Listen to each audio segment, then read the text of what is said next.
어떤 동영상 콘텐츠가 좋은 콘텐츠이며 대중에게 사랑받을 수 있을까요? 그리고 어떻게 해야 콘텐츠 조회수를 효과적으로 늘릴 수 있을까요?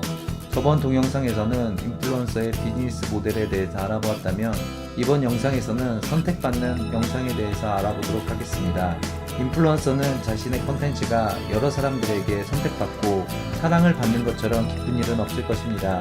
인플루언서 목적 자체가 여러 사람들에게 자신의 콘텐츠로 영향을 미치는 것이기 때문입니다.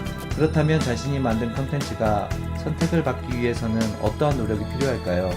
당연한 말이지만 많은 대중에게 선택받으려면 양질의 콘텐츠를 제공해야 합니다.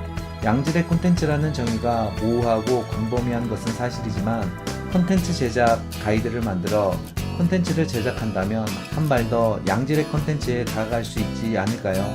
좋은 콘텐츠 5가지 조건은 공감, 스토리, 유사성, 진정성, 자신만의 개성입니다. 유머라든지 다른 요소도 필요할 수 있겠지만 여기에서는 책에서 말하는 5가지 사항을 중점적으로 알아보려 합니다. 첫 번째, 공감입니다. 콘텐츠에서 대중의 반응을 얻고자 한다면 공감이 되는 요소를 가지고 콘텐츠를 제작해야 합니다. 공감이란 콘텐츠를 보면서 아, 맞아, 그랬어 라는 반응이 나와야 합니다. 저게 그런 건가? 라는 의문을 가지는 콘텐츠라면 공감이 떨어지는 콘텐츠입니다. 나도 저렇게 생각했는데, 아, 나도 그런데 등등의 반응이 있어야 공감하는 콘텐츠입니다. 사실 공감이란 것은 연령별, 성별 등 환경에 따라 각각 다릅니다. 그러기에 공감을 얻기 위해서는 모든 사람의 공감을 얻으려고 하기보다는 타겟을 정하고 해당 타겟에 맞게 콘텐츠를 제작하는 것이 현명한 전략입니다. 둘째로, 스토리입니다.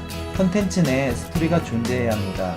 한번 보고 끝나는 것이 아닌 콘텐츠 안에 대중에게 전달하고자 하는 이야기나 메시지가 있어야 합니다. 유튜브를 보면 짧게 웃긴 동영상들이 올라오는데 그냥 보고 웃기에는 좋을 수 있습니다. 물론 웃음이란 요소는 큰 부분을 차지하는 것은 사실입니다. 그러나 웃음을 전달하는 콘텐츠에 대중들이 공감하는 사회적 이슈들을 접목시켜준다면 한번 웃고 끝나는 콘텐츠가 아닌 지인에게 추천해줄 수 있는 양질의 콘텐츠로 거듭날 수 있습니다. 셋째로, 유사성입니다. 인플루언서들의 가장 큰 장점은 유사성이 있습니다. 기존 셀럽이라는 유명인들은 일반 대중들과는 차이가 많이 있습니다. 셀럽들은 일반인들이 생각하는 세계와 다른 세계에서 살다 보니 유사성이 아닌 이질감이 드는 것이 사실입니다. 처음에는 경험하지 못했던 세계에 대한 동경으로 셀럽의 세계에 관심을 가질 수 있지만 그것도 한두 번입니다. 그러나 인플루언서들은 다릅니다. 인플루언서들의 대부분은 일반 대중과 크게 다르지 않음을 볼 수 있습니다. 콘텐츠 자체도 저렇게 한번 해볼까? 나도 한번 가볼까? 등과 같이 생각 들게 하는 콘텐츠들이 많고 콘텐츠 자체에서도 디테일함이 있어 꼭 내가 경험하는 것과 같은 대리만족을 느끼게 하는 경우가 많습니다. 넷째로, 진정성입니다. 얼마 전 콘텐츠 중에 택배기사의 감동적인 사연이 소개된 동영상을 보게 되었습니다. 아이스크림을 주문했는데 배송 누락이 되어 고객에게 녹은 아이스크림을 배달하며 사과하는 내용이었습니다. 배송 누락에 대한 불이익 때문에 배송 완료를 부탁하며 구매 비용을 직접 환불해주고 심지어 근처 편의점에서 똑같은 제품을 다시 구매해 전달했다는 감동적인 내용이었습니다. 그것을 보며 배송이 늦는 경우 관련 사이트에 불평글을 올린 나 자신을 돌아보게 되었습니다. 고생하는 택배기사님들의 수고를 이해하지 못하고 나에 대한 입장만 강조하지 않았나 하는 부끄러움이 있었습니다. 이런 감동이 있는 것은 진정성 때문입니다. 감동적인 이야기를 인위적으로 만든다면 진정성을 느끼지 못하는 것이 사실입니다. 물론 진짜같이 가짜를 만들 수 있지만 이는 한계가 있습니다. 진정성은 마음으로 받아들이는 것이기 때문에 인위적인 것이 아닌 자연스러운 내용의 콘텐츠를 제작해야 합니다. 5번째로, 자신만의 개성입니다. 인기 있는 동영상이라고 해서 흉내내는 식으로 콘텐츠 제작은 바람직하지 않습니다. 남들이 할 수 없는 자신만의 콘텐츠를 생각하고 제작해야 합니다. 그럴 때 다른 콘텐츠들과 차별이 되어서 대중들에게 사랑받을 수 있습니다. 물론 자신만의 개성을 담는다는 것이 쉬운 일은 아닙니다. 그러나 남들 다 하는 콘텐츠보다는 자신만이 할 수 있는 것 또는 남들이 하고 있지 않은 콘텐츠를 제작하는 것이 좋습니다.